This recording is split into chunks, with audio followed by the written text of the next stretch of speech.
Good evening, everybody, and welcome to Rivalz Race Chat. Clinton, Geoffrey, and Adam Ross here as we are every Tuesday at 8 p.m. Glad you could join us. Decker there getting comfortable behind Adam as he usually does. He didn't get much airtime last week, so he had to get in there. Decker's a little upset. He could tell that I was upset, Clint, because you and Spencer have been picking on me, and he wanted to come up and be close to me and defend my honor. I don't know if we were really picking on you, but you're humming in the middle of it all. Mm-hmm. I feel sorry for Spencer. I came on 2 minutes in, but he had to endure it for quite a bit longer, I think. I've been listening, man. I've got to say, and with all due respect to all of the singers out there in the world, but if you've got to perform at the CMA Awards, sorry, and you've got to go up after Chris Stapleton, go home. Just don't. How do you follow that? The man is mythical. Just, man, oh man. Good call. We have Joe Scott-Nicky going to join us today. Adam, the latest news came out last weekend at the Syracuse show that Joe was going to be named as new promoter at Weed Sport Speedway. So that's a big change down there for Jimmy Phelps and Al Hankey, and we'll talk to him about that. He's also the proprietor of the Race of Champions, and we'll talk to him about what that means for the asphalt and dirt modified scene in central New York and all the stuff he touches. We got a mixed bag of stuff to talk about. We're going to talk about why karting is hurting, and this is an opinion that has come up, and a couple other things we'll talk about. Merrittville Mall show is up. We'll show some of those pictures. Syracuse indoor race. We'll talk about that. But off the top, it's the quick wit trivia for this week.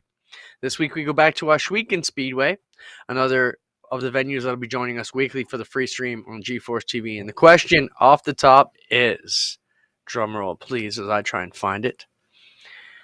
Here we are. So, in the 15th runnings of the Canadian Sprint Car Nationals, which Ohsweken regular is the only driver to take a win? Submit your answers, and I got to see something there, Spencer. Spencer, you spelled Ohsweken wrong. I had to make sure I didn't send it the right way because I could get fired for that. And the way I tell people, Adam, it's O-H. It's not Ohsweken, it's O-H. So I was thinking, oh my goodness, I can't believe it's so cool. Oh my goodness, the cars are so fast. Ohsweken. There it is. Quick wit trivia. We need your answers. If you have the answer, nailed it. You throw nailed it out there. Yeah, and just driving through those arches as fast as I can every week now is the goal. So Taylor Hoekstra has it right. That's your one winner there. Taylor Hoekstra has it right, and it's Scotty Cruder. So if Taylor, you can send your email to Dave at Quick and Mike Curra also. But if you've already won, I think Curra, you're already a winner.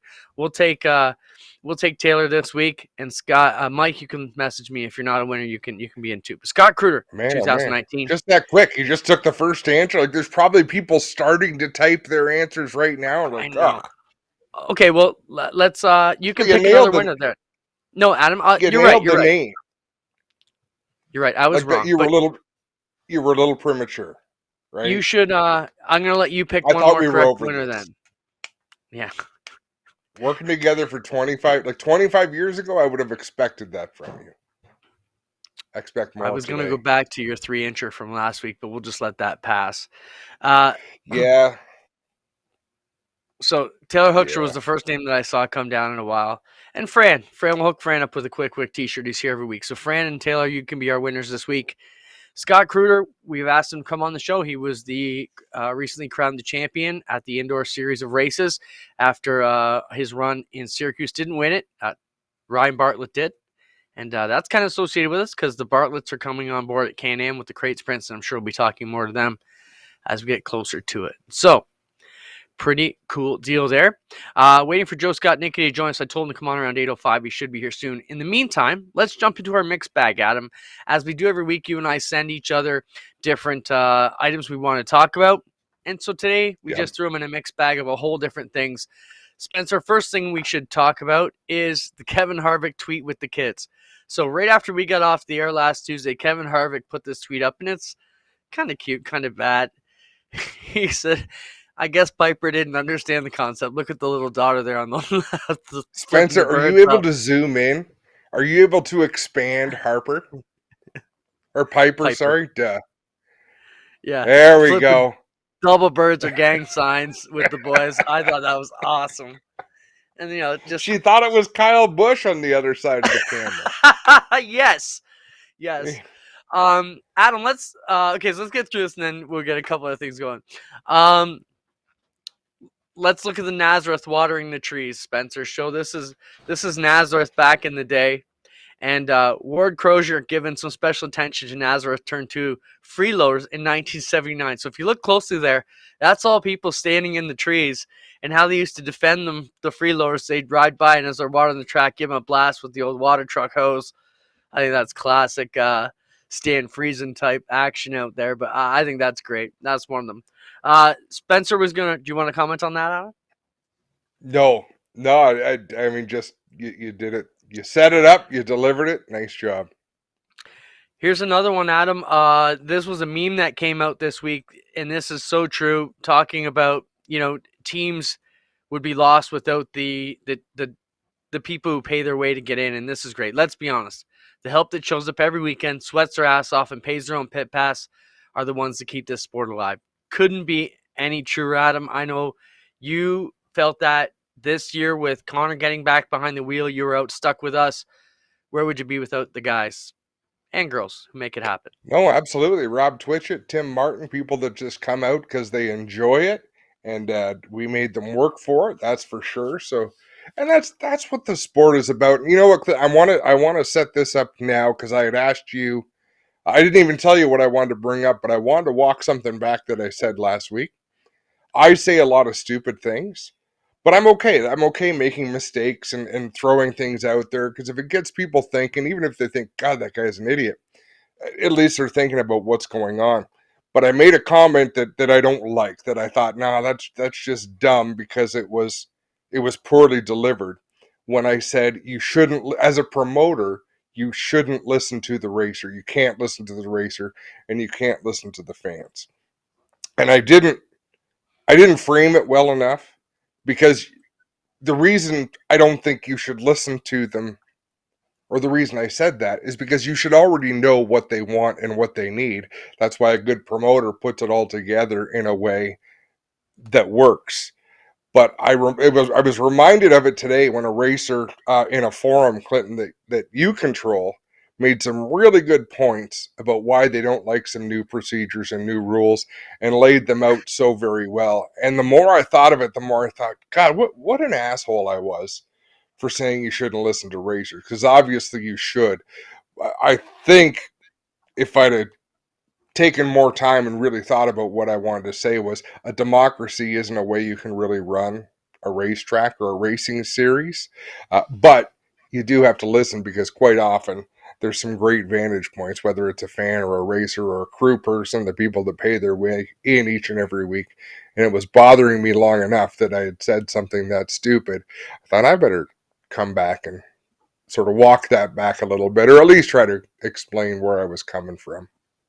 Yeah, let's bring Joe on because he's faced this in multiple facets through his career. And I'm going to respond to what you just said, Adam, and we'll kind of get Joe's perspective on it.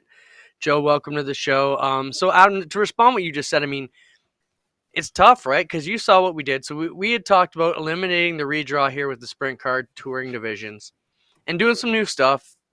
The fans have been asking for handicapping in sprint cars for a while, so we thought we'd handicap. We had this really slick thing that we worked out.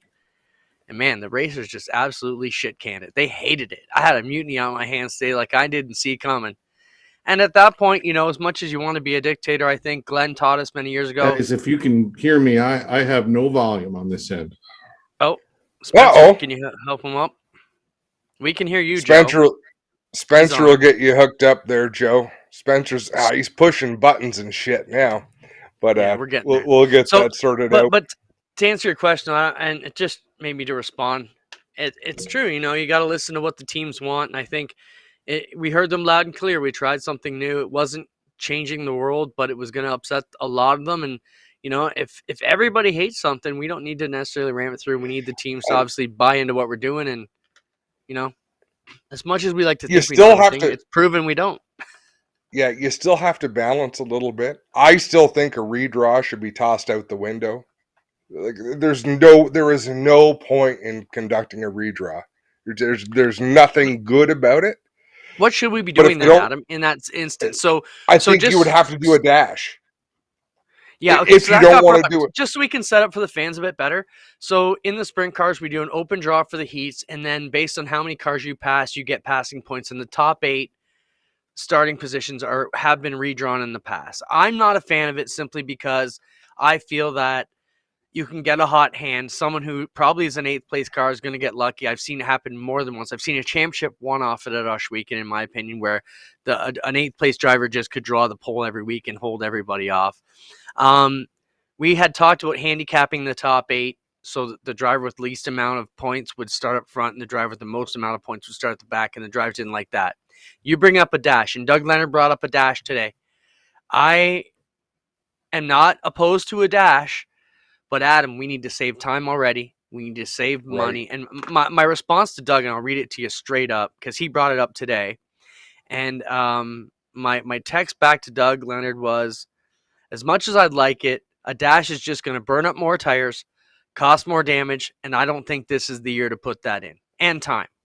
So those are the reasons we'll stick with where we are. And we're going to have a drivers meeting looking like April 3rd probably, and bring all the teams together and hear everybody. I said, Doug, we're gonna stop fighting with everybody today and just bring it in to a meeting. To put all the thoughts together, though, Clinton. If we're talking about Ush weekend on a Friday night, it's also my opinion you have one too many divisions racing every Friday. You'd have lots of time for a dash if you got rid of one class. Yeah, who gets the boot? I know, and like I say, it's a problem without a solution.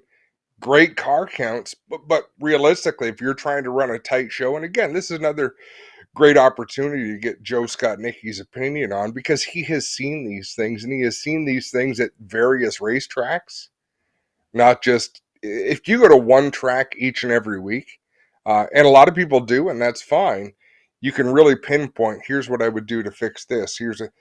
When you go to a lot of different racetracks and you see different variables thrown into the mix, there's really not one simple solution. There's not one fix that would work everywhere for everything. Yep. Tough, man. It's a tough situation to get into. We're just waiting for Joe to reconnect here, and we'll get him on with us right away as soon as we're ready. I'm trying to think what else we had. Oh, this was another thing, Adam. DGR team wins at Phoenix. This kind of came up and it was sent to me and said, hey, man, could this be possible? You know, they had the tragedy last week, and then Taylor Gray goes to score an emotional first win after his team had that tragedy on Tuesday. Storybook ending, almost Hollywood too good to be true. What do you think, man? And I think you brought up a good point. The fact that we're even considering it makes you wonder even more. I wasn't being sarcastic when I sent that, because Clint sent this to me. What are your thoughts? Too good to be true, meaning was the fix on somehow? The fact that we even consider that, and the reason I would consider it, I'm not going to speak for you, Clint, is because I have seen suspicious things happen in the past, like Danica being on the pole for the Daytona 500, Chase Elliott being on the pole for the Daytona 500, things that are easily manipulated, that come true, and they make you scratch your head a little bit thinking, is this just to grab a couple of headlines or what? Then you see a situation like this, which is very, very hard, especially to take a young kid like Taylor Gray, who's never won. No, but whose car was he driving? Do we know? I'm not sure. Because on I that. would have. How could you drive? You couldn't drive the car that crashed in the hauler. They must have either borrowed or rented a car, but I'm not sure.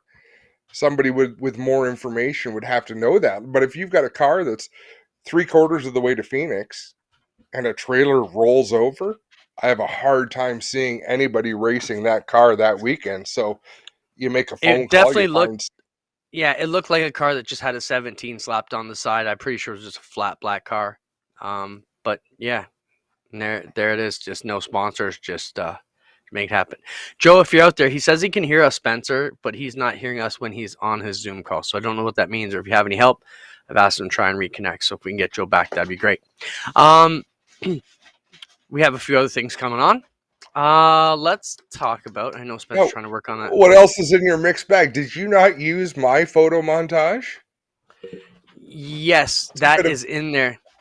Spencer, bit of that a would be dick move. the Chase Briscoe hair wrestling. I believe I sent you that back again. There it is. Here and a new fan with me. People were poking fun at Chase Briscoe, saying, "Hey, doesn't he have a hat in the car?" And I'm thinking, you know what? I've never been a big Chase Briscoe fan, but I'm going to throw some love at someone who is so wrapped up in the moment that he is not only willing to throw vanity out the window, but he's willing to do a big earn from the movie Kingpin impression in a NASCAR victory lane. Did you send that picture too, Clint? Yeah, there it is. I wish we could put them side by side. To me, it is almost one and the same. Is that Big Earn or is that Chase Briscoe? I'll tell you this, though. I enjoy me some Chase Briscoe from now on. Hey, this NASCAR stuff, this new car is making it competitive. We're seeing new guys out there every week who shouldn't be pulling off these wins. I think they're getting what they want. Joe, can you hear us now? Hello. Clear, guys. Hey, Joe. How's it going, man? How's it going? So, Joe, let's set up your history a little bit. Former NASCAR Regional Series Director, if I have that right. Then you moved on to work for Dirt Car Northeast and run that for a while. Then you moved on to owning and managing the Race of Champions tours on both the pavement side and the dirt side. And now word comes out this week, you're going to be back with Phelps and Hankey running Weedsport. So what's the story, Joe? Well, you left out RPM, the RPM workshops that we acquired in August 2019. I got to plug those. It's become one of my favorite things to do. Joe, let's stop you there. Let's talk about what are for the fans and viewers not knowing. Explain it. Racing Promotion Monthly newsletter and our workshops. Twice a year we get all the short tracks from North America, actually worldwide, because we've had attendees from New Zealand and Australia come over and check it out. We're together in Daytona in February, Reno in December, with a mixed bag of topics, a conference, if you will, where track operators, promoters, series directors gather to look at and examine all the issues and challenges of the short track world. We have representatives from the Academian law firm that come out and do some legal sessions. We had John Formica this year as our keynote, and even Mike Helton joined us. John Formica is an ex-Disney executive, and he talked about giving fans a better experience. And it's really the newsletter and the workshops, newsletters monthly, all 12 months. They're really for the betterment of the sport. And it's just something I truly enjoy. I've spent a lot of time in short track racing and feel like it's a great opportunity to give back and help everyone have success. I'm a little embarrassed, Joe. I didn't know you had taken that over, but I've long since heard of the RPM workshops and how valuable they are to the industry. Clinton, to tie that back to what we were talking about with redraws versus dashes for cash versus how many classes or too many classes, that's exactly the sort of thing. Well, I shouldn't say exactly because I haven't sat on the sessions, but I know I'm aware of what goes on. Those are the kind of conversations you would have with people at the RPM workshops because they all encounter similar situations in various different parts of, as Joe said, the world. Exactly, Adam. It's the workshops can vary from what sells at your concession stands to what's important on an insurance waiver to the latest marketing tools in the industry, digital, print, whatever they may be.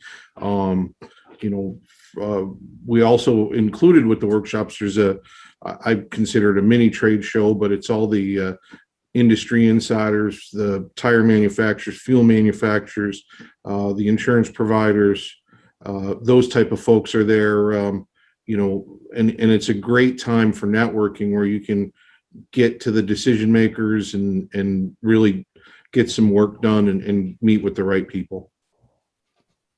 Well, Joe, that you can answer the question. You know us week and what we do. What should we be doing? Keep the redraw the same? Should we be changing? What's the consensus out there in the short track world? I don't know if Clinton, but as a race fan, If you change what you're doing over there, I think you're kind of foolish, because it's a pretty damn good show every Friday night. Thanks. Let's talk about weed sport. Why'd you get brought in there, and what's the story? Well, the story is, actually, I was at the RPM workshops in Reno, and Jimmy Phelps called, and I'm like, why is Jimmy Phelps calling me? And we got on the phone, and Jimmy said, do you have any interest in talking to us about who's next to promote weed sport? And I said, yeah. I said, I'm out in Reno, and when I get back, I'll give you a call. So I gave him a call, and I went out and met with him and Al.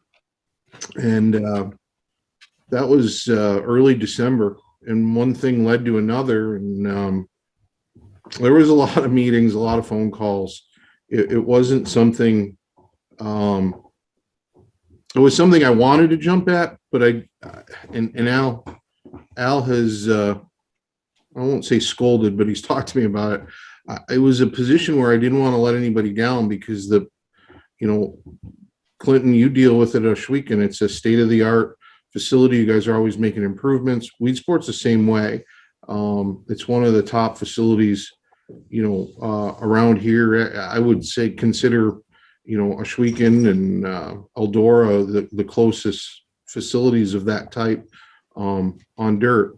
So it wasn't something that I just said, okay. I really had to think about it, and we had to reposition some folks within the Race of Champions.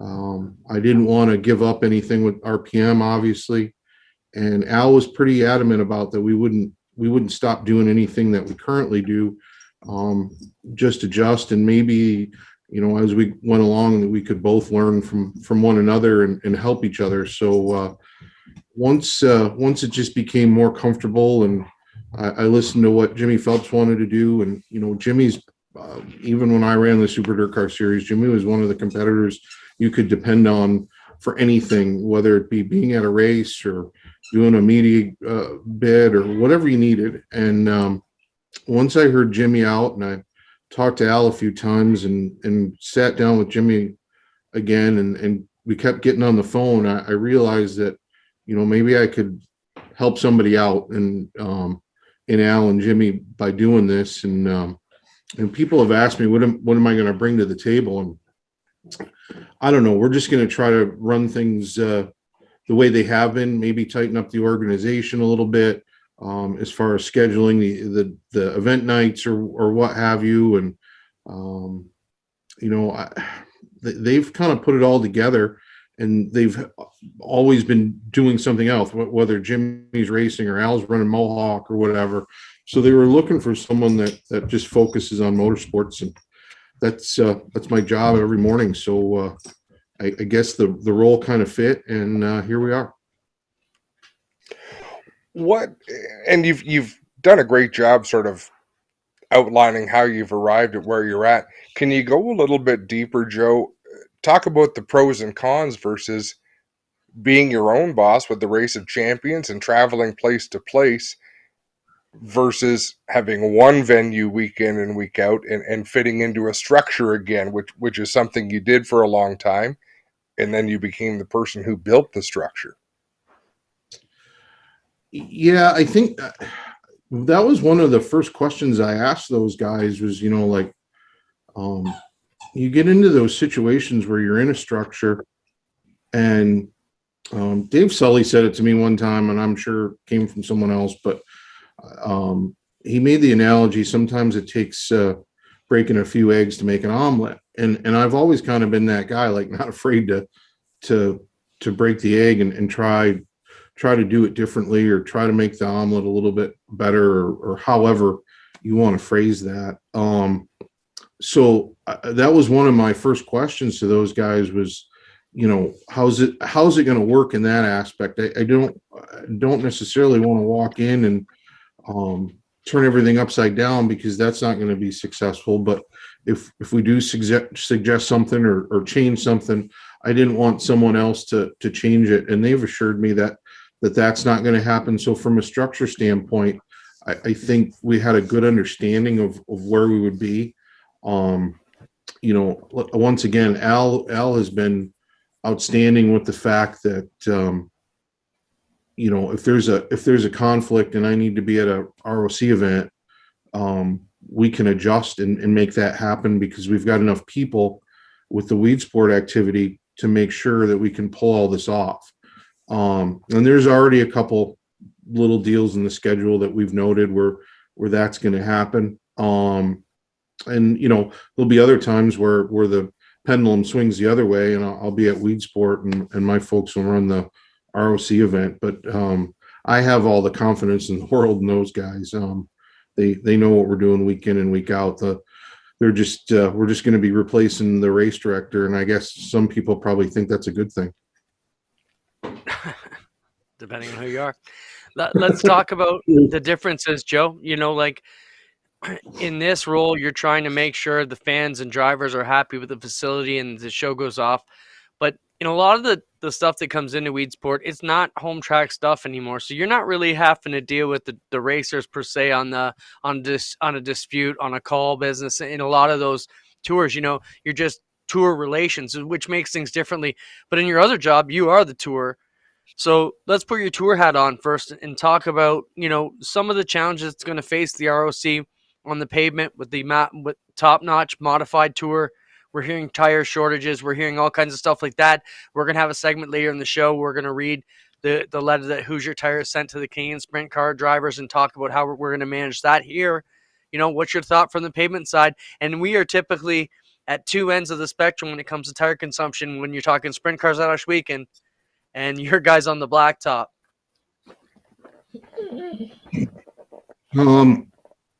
Yeah, on the tire side, it's we could have had more races, and I chose not to based on last year. We actually had to pull a couple events off the calendar last year to make sure that we didn't hurt ourselves at the end of the year. There's a lot of races that race champions we actually lease the track or promote them ourselves. So we had to make a tough decision and structure the year last year as things developed and were thrown at us to basically balance it out. So when we got to Lake Erie and our marquee event, which is the Race Champions 250, sponsored by Lucas Oil, that we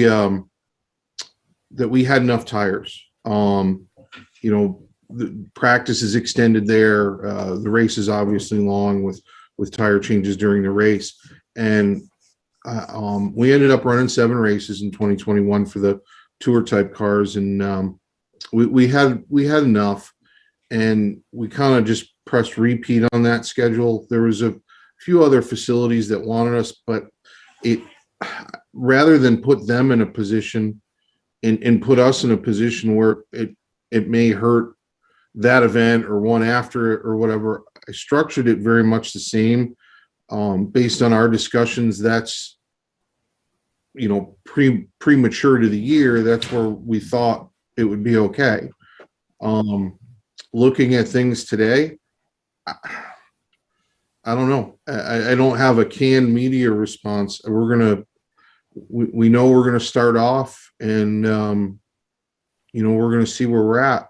The other part of the equation is, and you guys face it just as much as we do, is the escalating economy situation where the cost of fuel, the cost of travel, everything is increasing, and that really adversely affects how many tires you have to have and how many tires you sell based on what your car count ends up being, and sadly that could come into play how we make it through the season. I hope it's a non-factor, and we're planning on it being a non-factor, but you never know. And our distributor, same as yours, it's Hoosier Tire Canada, and Eric and I talk pretty much on a weekly basis, and once the season gets going, it seems like a daily basis. I wonder when she has time to talk to Tim, but it's a true balancing act of just knowing exactly how many tires you're going to use, consume, what you need for the next event. And, we were fortunate enough to be able to project that. We had to adjust, and we'll do that again. Our Sportsman program, which is a 10-inch tire, we limited them to to one tire per event at times, and manage the tour type sales where teams weren't getting test tires or practice tires. So it's without lying about it, it's just a giant headache. No doubt, Joe. Well, listen, we'll be watching. We appreciate you taking the time, and thanks for working through the technical troubles. And good luck with the new gig. And we want to talk to you some more about the RPM workshops as well. But there'll be a time and a place for that, Joe. Thanks for stopping by. Thanks, guys. And I didn't get to see Cruder the other night, so when you have him on, tell him congratulations. It's cool that he got to drive TC's car to that championship. Gonna bring them on together, Spencer? All right, Joe, we got to let you go. We'll get Scotty on. Thanks for joining us, Joe. We will tell him, though. Yeah, thanks, Joe. Have a good one. Good to see Joe on. As he's been a good advisor to me in a lot of the stuff we've done over the years, and it's always good to call on Joe when the stuff hits the fan. Sometimes you need guys who've been through it before. Let's bring on Scott Cruder now. Yeah, Joe has a great demeanor. Bring on Scott for sure. We can talk about Joe while Scott's here too, but Joe has a phenomenal demeanor for a race director. He keeps that calm, level head, even when people like Scott Cruder might be yelling at him. Scott, welcome to the show. Congratulations on a fantastic winter season, my friend. Uh-oh. You got him, Spencer? Try now, Scott. There, try. Uh-oh. We're still reading lips. But that's a hell of a mustache he's got on the go. We're hearing the feedback. There we go. Scott, how you doing? You hear me now? Yeah. There we go. How you guys doing?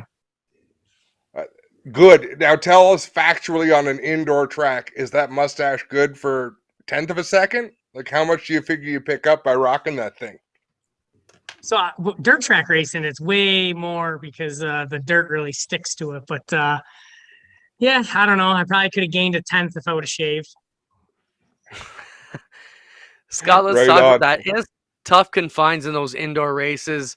Is it something you just go in knowing you're probably going to get knocked around, or is it something that you can technically feel you can navigate your way through those rough waters if you've got the experience? So you got to be smart about it. I mean, you got to go into it knowing that you're gonna get hit, you're gonna get beat and banged, and stuff's gonna happen. It's pretty intense in there. So if you get upset by somebody getting into you, then it's not for you. But it honestly just kind of amps me up, and somebody gets into me, it just makes me not necessarily drive harder, but just kind of, you got to be really aggressive, but also controlled, because you can get yourself into trouble real quick. I really liked out. Now I go back. I'm pretty old, so to me, there's nothing could beat the Niagara Falls Convention Center. But I really like the looks of this track. I think a lot of it is the amount of light that's in there. Yeah, it was really nice. The track on Friday was, I shouldn't say totally different, but the whole thing was pretty locked down. On Saturday, the bottom groove kind of came up, so it was real slick on the bottom, kind of hard to get your car to turn. As you could see, Cecily there was running the top. I had to try to pull a slider on him. I had a good run, and I knew he wasn't coming off of the rubber, so it made it really challenging. I messed up and took the outside on a restart there when I was leading because I wanted to be in the rubber, and it wasn't Tommy's fault, but it's just it's so tight, and we were kind of door to door, and he got a little loose and got into me and got me out of the rubber, and I fell back to like 6th or 7th. So it's just like running the cushion. It's kind of ride or die out there, and it didn't work out for me. But we salvaged a third place out of it. I think we had that race won and lost a few times just by, I don't even know if they're mistakes. It's just, I told my crew chief, Carl, I said, next time, I said, stand in the corner where I can see you and tell me to go to the top and bottom. He's like, nope, I ain't making that decision. That's awesome. That's awesome. Listen, before we forget, we had Joe Scott-Nicky on before you. We couldn't get both you on at the same time, but Joe wanted to extend his congratulations on a great season and a good championship in the Teddy Christopher car. Thank you. I appreciate it. That was another thing that was really cool with that whole deal is Trey brought Teddy on as my teammate. before he had passed away. So the car that Teddy drove was actually, after he passed away, Trey put me in that car. We actually won Allentown with it, the first outing. So that was really cool. And then to have Teddy's nephew as my teammate this year was really cool because, Mike Christopher, Teddy's brother, they were all there on Saturday to celebrate and present me with the TC Cup, which is in memory of Teddy. So it was all pretty cool. Let's talk about how these tracks, we see you go around to these different places. Are the tracks all the same, Scott, or are they incrementally different? No, they're different. The Coke syrup adheres to the tracks differently. Some Allentown was actually really, really slick. We were having trouble getting our car to turn. And then when you get water or oil laid down, say you got a really good track, there's a lot of rubber on it. As soon as somebody lays water or oil down, they got to respray the track. So the track kind of goes away. And then another factor is you got the champ carts. They're allowed to prep their tires. So they actually, when they go out, their tires are so sticky, it actually pulls the rubber up. So that's why the bottom groove didn't really have much rubber around the bottom. Their tires kind of pull it up, and then it kind of makes it spotty. So you'll have a lot of traction, and then you'll hit a slick spot. So it makes it really interesting. But like in Atlantic City, the track is a lot bigger, and the concrete, there's some holes that go into a parking ramp below you that are probably, I don't know, like 6-8 inches in diameter that you can look straight down into the parking garage. So it's each track's different. Right on. That sounds kind of creepy to me. I don't. Just you explaining that creeped me out a little. If I was running a go-kart, it would make me a lot more worried. The midget, you don't feel it, but the go-kart, it's almost the size of their tires. Yeesh. Yeah, no thanks. Scott, let's talk about your plans for the outdoor season this year. Obviously, you had a great season when Oshweekend closed. We're planning on getting open again, and we're going to see you fight the border. Hopefully it's not too much of a fight when we get there, but what's your plans for this year? Yeah, I've missed coming up there. My goal this year is, with starting the new business last year, I really, it's not fair to Trey and them if I'm not over there working on the stuff and getting everything done. So we kind of did a limited schedule, just when I would have time to get over to the shop, get the stuff ready. So we kind of picked and choosed, and I probably only did maybe 10 races last year, which normally we're doing, 20, 30 races. So it's just been really weird, coming off of a really good season last weekend, winning the Nationals, and then everything getting shut down for the last 2 years. And then I started the business. So I really, I got 23 employees now. I'm really hoping that I have everything staffed up so that I can have more time this summer to be over at the shop, get the car prepared and do more racing. So we don't really have a set schedule yet, but I really miss coming up to Oshweekend. And I know if we can get across the border, we'll definitely be there. Is leaving the equipment on the Canadian side of the border an option for you guys, Scott, or does that not work? And I don't even know if that makes it more. Well, it's really, there's so much that goes into it during the week. Soon as we get back, so we race Friday night, Saturday morning, we're at the shop, got the cars unloaded, got them steamed, washed, and then Monday or Tuesday, Carl does motor maintenance, and then throughout the week, go through and we get the car nut and bolted, get everything ready. And then, Friday comes up pretty quick. So there's a lot of time that's spent at the shop, even if you're running one night a week, to have your stuff top notch and ready to go. Cause there's a lot of really good cars up there, and there's just as much time spent in the shop as there is at the racetrack. So, and honestly, that wouldn't be, even if I said, yeah, sure, let's leave the stuff up there. None of it's mine. It's all Trey's and Carl's. So they would have to make the decision on that. Scott, before we let you go, let's talk about the business and how things are going there, and what our viewers need to know about how they can get over there.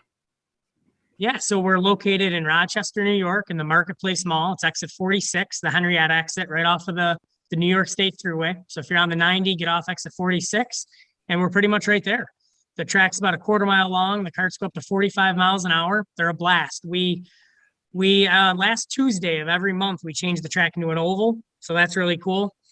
And then we do endurance races. Tonight's actually the first night of our spring league. It's a 4-week long league. We change the track, or not change the track, but like the first night where they run the track normal. Second week, it's backwards. Then we do a oval, and then we do an endurance race. So they get to see something different each out of the 4 weeks. And then for our members that come in all the time, we change the track every 2 to 3 months. We do a complete overhaul on the track. Everything changes. It's completely different. So I know I've really been putting a lot of time, effort, and marketing into it, and it's blowing my expectations away. So it's going really well. Ah, that's really cool. Congratulations on that, Scott. We look forward to seeing you back up here. I mean, it's still, Oshweekon is frozen in time. There's a ton of improvements going on at the racetrack, but nothing's been out there since you crossed the checkered flag and crossed the finish line, rather, and got the checkered flag. So that's still frozen in time until we return. I still want to continue to be the reigning Canadian Sprint Car National Champion. This just isn't the way I want to do it. Well, Scott, that brings up a question before we let you go.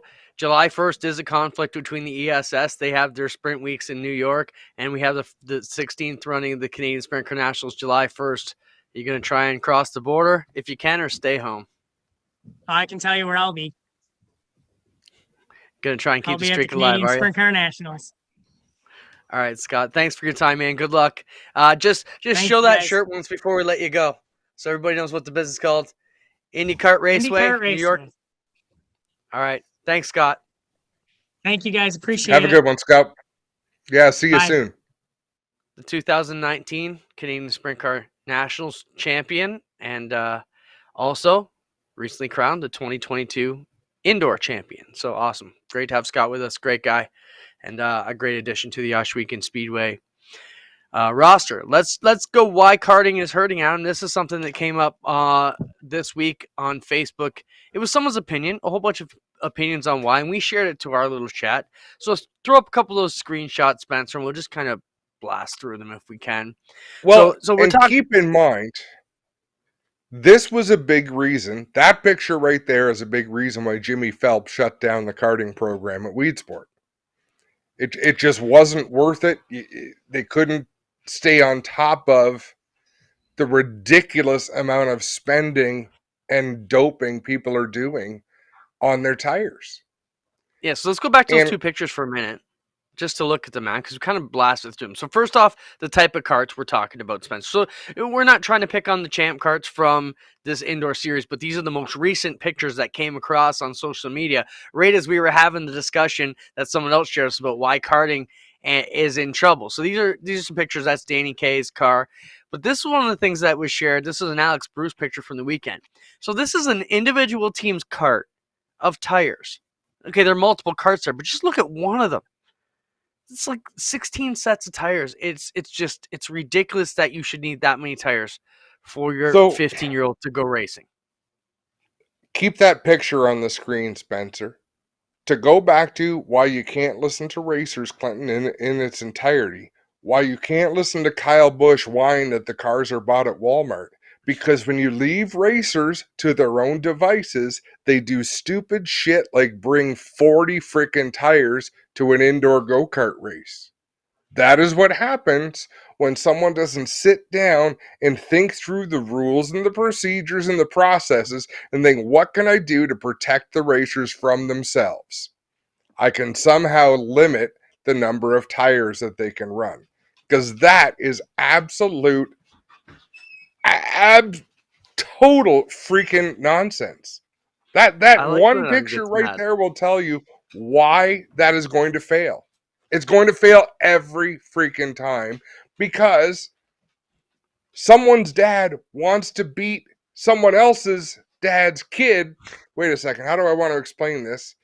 It's the dad's paying the bills, and they're going to do everything they can to make sure Billy beats Joe's kid, Johnny, because Joe pissed Billy off 30 years ago playing Little League, that they're willing to spend thousands of dollars to prep tires and have racks of tires ready to go racing on a weekend to win dick all.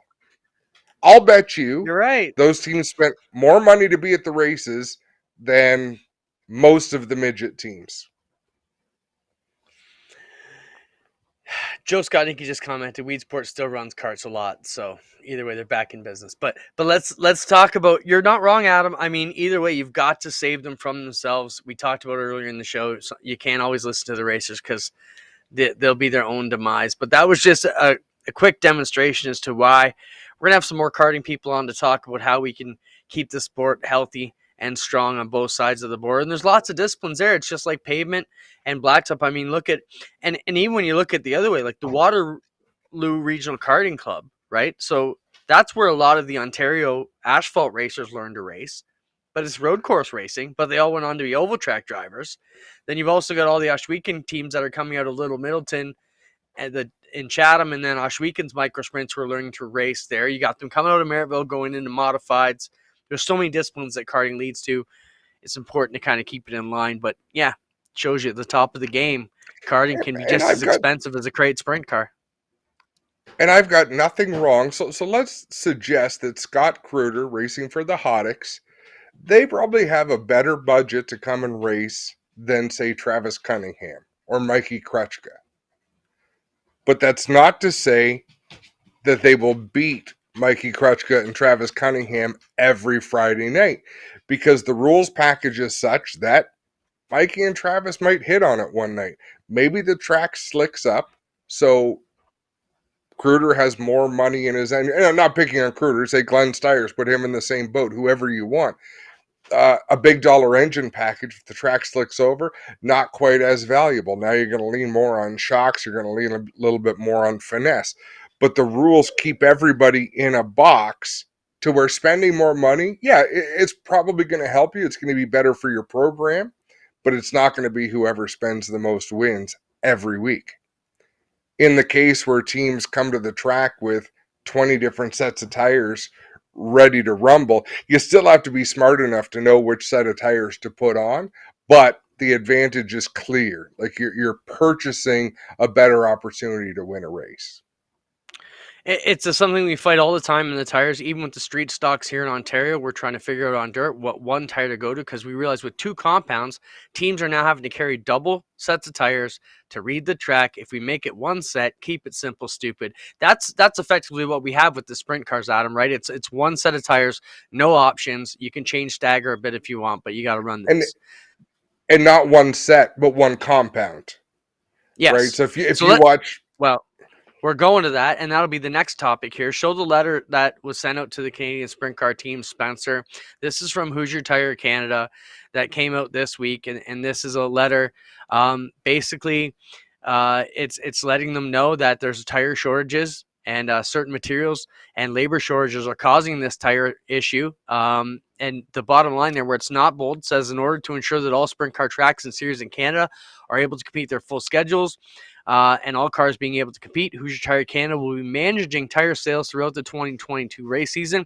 This means you'll not be able to purchase large quantities of tires at one time. We do understand it's an inconvenience. However, they're trying to keep all competitors, ensure that they have all competitors have tires to race, and they must take this approach, Adam. So at Oshweekend and on the Action Sprint Tour and the Knights of Thunder, we have implemented a new rule where you're only going to be allowed to use one right rear tire from the time your qualifying heat starts till the feature ends. So your tire will be marked. You'll have to use that same right rear tire throughout the night, because we do have great sprint car teams taking the green for 150 Canadian, spending $400 on right rear tires to put a new right rear on for the heat and the feature, and it's driving up the cost. Even before we had a shortage issue, we were looking at what we were going to do. So this will keep it the same for everybody, Adam. Not all teams are happy. I even have some lower budget teams complaining about it, if you can believe it. But it's what we're being told to do by Hoosier to make it through the season. And just to not to be super long-winded, but just to expand on that, Adam, the situation is, if I can explain it, Hoosier has been told they can get 80% of what they had last year. Well, Oshweekend didn't order any tires last year, and now we have 100+ sprint car teams that are coming back to race 20 times. That puts them in a bit of a box. So we'll have to make sure we're using the proper amounts of consumption to make it work. But these are things we're going to have to do to get through the season. And it shows you the good people that are in the racing industry, Clinton, because you've got a tire distributor who makes money by selling tires. They Yeah. could easily take a phone call from Kevin Lovey's at Glenn's Race Shop wanting to buy half a season's worth of tires. Guaranteed sale, money in the bank. They're going to say, nope, we're not going to do that. We can't do that. We're limiting tires to try to help everybody. Make sure the sandbox has as many people in it for as long as it can. So you do have to say hats off to the distributors and the rules makers like yourselves and track promoters. But look at it this way, even one step further. So they're not only are they telling them no and not giving me that sale. Yes, we have them. No, you can't buy them. And that's just going to piss off their customers in the long term because, eventually they're going to want all the sales they can get. So it's good to have partners like that. We're thankful that Hoosier Tire was looking ahead and saying, hey, we need to get together, have a meeting. Let's put something together. So that explains how it's going to be for the sprint cars after time trials, which we have very rare, or your qualifying heat, whichever comes first. You'll have your tire marks and you have to run that tire throughout the night. Obviously, if you have a hole in your tire, you have to prove it, and situations like that will come up, but we'll get through all of that. We still have a lot to get through, Adam. Want to remind everybody that Fast Eddie Speedwear is open. If you want to get over there, check out any of their great apparel they have. Going to be a great new partner for us this summer. If you want to show your love of speed and performance, check it out. FastEddieSpeedwear.com, whether it's hats, t-shirts for men, women, babies, children. They probably even got stuff for your dog out there. Make sure you check it out. Fast Eddie Speedwear. Want to welcome them to the G-Force Rivalz family. And going to see a lot more of that as we get to the live racing season on G-Force. Adam, Merrittville has their mall show up. Kevin Miller, Nitro Man, took some great pictures when they were loading in on Sunday. Throw those up, Spencer, as we talk about it. It goes now from now till the end of the weekend. Get down to the Penn Center just off the 406. It's about 5 minutes north of Merrittville Speedway, just down the highway there. And some great pictures here of all the cars. And Kevin has done a great job capturing these. Some great looks. And Adam, for all the folks in Niagara, this is your first chance to look at the new metal coming up. And flip through them a bit faster, Spencer. There's Jay Mallory's car. We saw Trevor Wright's car. Before there was internet, this is how you got to look at race cars, right? Yeah. 20 years ago, this is how you got to see what was going to be racing this year by going to the different mall shows. I know when we ran hobby cars, we took our cars up to Barrie, to a mall in Barrie to help promote Sunset Speedway. All those pictures can be found on Nitro Man Media on Facebook. Go check out Kevin. He's got all his pictures in line, and you can scope them all out there. Great gallery, and I'm sure more to come. Kevin does a great job capturing everything at Merrittville, and if you need anything for your Merrittville photo needs, give Kevin a call. Let's before we get too further, Adam, let's jump in to help a racer out. This got sent to me from the folks at Hahn. One of their valued team members got in a bad accident up on the Madawaska Valley, and they're asking for some help to help out. One of Oscar's finest involved in a serious auto accident. Brandon Keenan and his girlfriend are okay, but with serious injuries. A GoFundMe account has been started. And wow, crazy to see the accident. So help them out if you can. You can also find that through the Hahn Motorsports Facebook page and check it out. Jibs has their sale going on. Check out Jibs Action Sports, all their great stuff that they have to offer week in and week out. Huge sale going on now. It's the Jibs Winter Sale. They got savings on completes, parts, and more. JibsActionSports.com, whether you skate, scooter, BMX, check it out. Adam, if you go down there to their shop in Burlington, it is just like a kid in a candy store, literally. It takes you back to being 14. They've got the baddest ass bikes, scooters, skateboards. Yeah. No, I bought a bike from Jibs. Went down there to see Mark.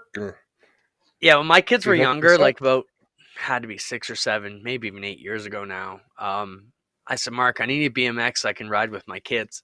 And I know I got hooked up with a solid ride because when the 15-year-olds rode past me at the convenience store, like, cool bike, man. I'm like, thanks, man. It's awesome. Yeah. Go down and check it out. I still love my Saturday night special. Ride it as much as I can. Yeah, lots of great cars down there. Just reading the comments here. Fast Freddy's got some cool looks down there, and we'll check that as we go. Don't forget, on the rundown every week, as we mentioned, Tom's Trailer Repairs. Tom Beals is fixing them up. Get your trailers all geared up and ready to go for the summer racing season, whether it's single axle, dual axle, or tri-axle. He can fix you up. 10-inch, 12-inch brakes, and whatever the poundage and tonnage is, Tommy can fix you up. Tom's Trailer Maintenance and Repairs. Check it out.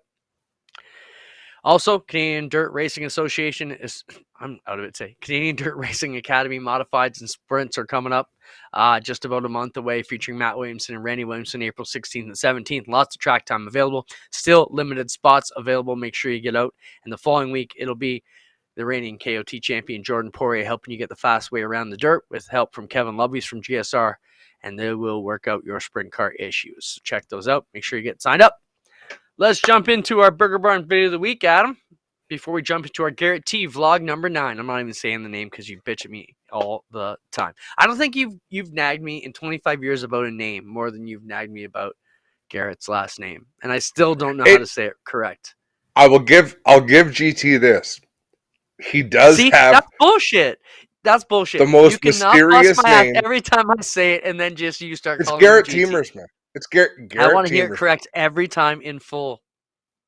So the thing is, we've never encountered a driver with such a curious name, and we've encountered lots of different race car drivers with lots of different. But something about it could be Garrett, it could be Jared, it could be Teamersman, it could be Tamirsman.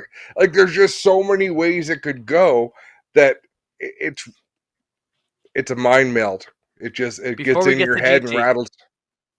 Let's look at our Burger Barn videos of the week. We got 2 videos of the week, and then we'll jump into our third video of the week, which should be our Garrett T vlog number 9, as he shows us how he gets ready for the Quick Superstock season coming up. Let's jump into Burger Barn video of the week number 1. As always, Burger Barn is open for service. Go down, check it out. You can eat inside, and make sure you get some of the best burgers around. And while you're there, make sure you fill up with petrol plus travel stop. Let's look at it. Burger Barn video of the week number 1. This is a Daytona bike race, Adam. You know, we think cars are nuts at Daytona, but look at these super bike guys going at it. Roll it, Spencer. Oh, this is the cone? Oh, we're going to see the cone first. That was a bad setup. So, remote control cone, Adam. We used to have it on the rope. Now, maybe we get it RC'd up. Let's check it out. So, this is a cone that someone has. Face. Often see sparks flying with these guys are great. Just listen to these announcers. To that concrete. Chris Mitchell's down. What have you got there, Chris? What is this? Oh, Is this your new toy, Chris Mitchell? there's a ferret under the cone. No, this is the mobile, this is the electronic witch's hat. This is something. I was going on about this last night. Finally out it comes. Oh, how The latest in wonderful. innovations. Look, it's got a mind of its own. What's its nickname? Spike. It's got to be Coney, doesn't it? Spike. I'm with Coney. So, Medium Mike said he's not quite qualified to drive this thing, but I think I might have enough qualification with a few WA titles to be able to put this thing out here. I like it. All right, so they're away in racing, and we are on lap number 2 right now. Craig Bottrell is out in front as they go down the back straight. Bujos, there goes the cone, being driven off the racetrack. Brilliant. As the car gets pushed off, here comes the cone again. Let's have another Bo Peep. That's awesome. Oh, perfect. It's all over the place. I feel like that's going to... I love it. I that immediately is put out a fantastic. request. Who can build one for us? So We need it. if we're able, I normally don't like to set up videos, Clint. I like to just watch them. But I actually think I watched this video, the motorcycle video, a bunch of times. And I thought the rider hit the wall with his bike, but I actually think it was his right testicle. This rider has nuts. Oh, Whoa! and the fact that they got out of it, like he touched another guy, that would be death on the highway. And these guys just, hey, bro, watch out. Yeah, lost a Insane. couple of spots, but by and large, oh man, how many people at the same time crapped their drawers? Like That the is people insane. behind them that had to see their lives flash before their eyes. But Yeah. This is another one, just or another angle of it. ugh, It doesn't look that's the so one bad that from I there. saw. Wow, there's another wild crash from this weekend. One guy got thrown off his bike. We'll try and find that for next week. But thanks Yeah. everybody for being with us. Thanks Joe Scott-Nicky and Scott Cruder for stopping by. It's always good to have these guys with us. If there's anybody you want to see on the show, let us know. We'll work to get them on. And that's about it, man. Another good, solid show as we get ready to ramp up for the season. Yeah, another good show. Decker got a little bit of screen time there. He's been disappointed. We took him out of the center of attention. I'm a little upset because you jerks don't like the way I sing before the show. I don't knock the way you come in. I don't say anything till 7:59. What are you talking about? Spencer? That's true. Next week, so do we have your permission to record what Spencer has to tolerate for the 20 minutes before we come on the air and then put a little clip on? As long as you don't mind seeing me in my underwear, because I come and go and I rarely wear pants. It's on like Donkey Kong. If you're recording the audio, you're recording the picture, and nobody needs that. You heard it here, folks. He gave permission. It's on. Have a good night, Adam. Thank you, Spencer, for everything you do. Garrett Set it up. Teamersma. Vlog episode number 9. Garrett Teamersma. Have a great week. We'll see you next Tuesday.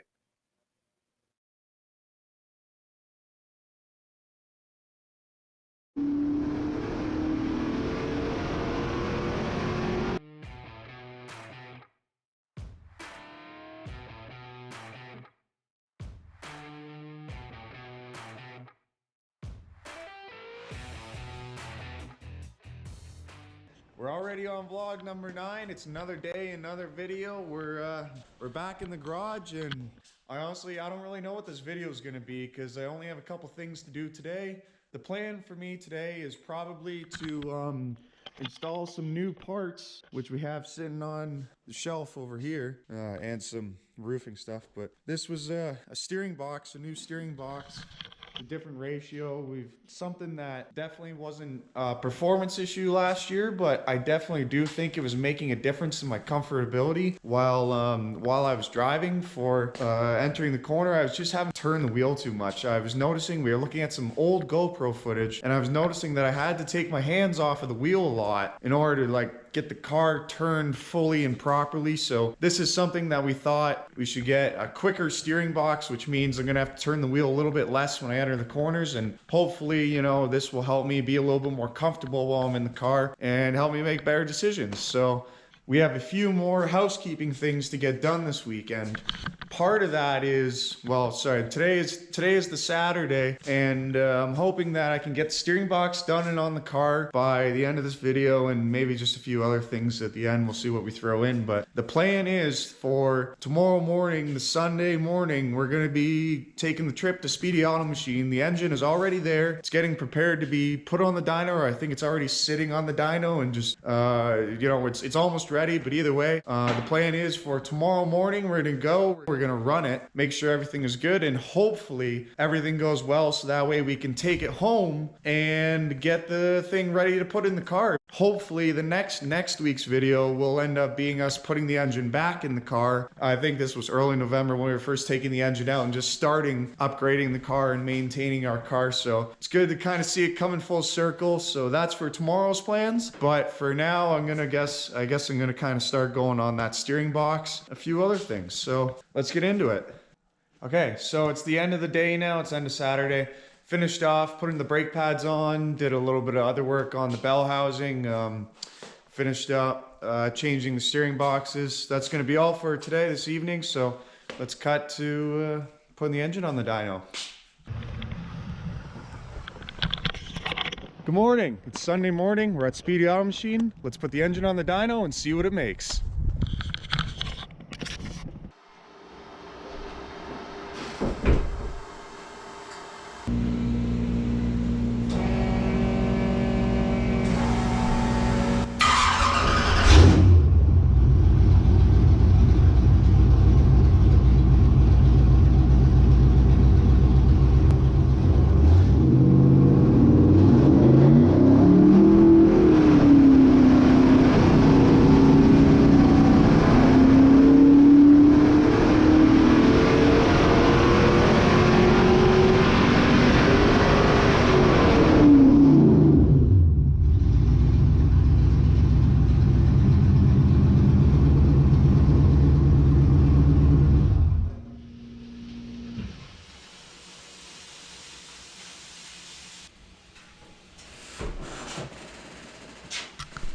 All right, we're back from Speedy Auto Machine. We got the engine back in the garage. Put it on the dyno. Everything went well. Made a lot of power. Ready to go racing this season. That's gonna be all for this vlog this weekend or this week. Make sure to tune in to all of our social media at Garrett217. Make sure you subscribe to G-Force TV, and we'll see you next week.